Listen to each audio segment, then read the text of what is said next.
માનસિક રીતે અક્ષમ અને સ્મરણ શક્તિ વિસરી પરિવારથી છૂટા પડેલા વ્યક્તિઓની નિઃસ્વાર્થ ભાવે સારવાર કરી એમના પરિવાર સાથે ફરી ભેટો કરાવવાનું ભગીરથ કાર્ય કરતા કરજત સ્થિત શ્રદ્ધા રિહેબિલિટેશન ફાઉન્ડેશનની બોરીવલી વાગડ વિમેન્સ ગ્રુપ દ્વારા મુલાકાત લેવામાં આવી. આ સંસ્થાના ફાઉન્ડર હસમુખભાઈ લખમસિંહ શાહ પોતે હાજર રહી દરેક કાર્ય પદ્ધતિ અને કાર્યકર્તાઓની માહિતી આપી હતી.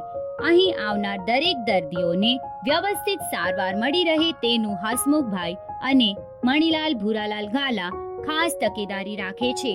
અહીં સારવાર આપતા ડોક્ટર ભરત વાટવાની પોતે દર્દીઓની ડિટેલ્સ લઈને તેમને નોર્મલ અવસ્થામાં લાવવાની સંપૂર્ણ કોશિશ કરે છે.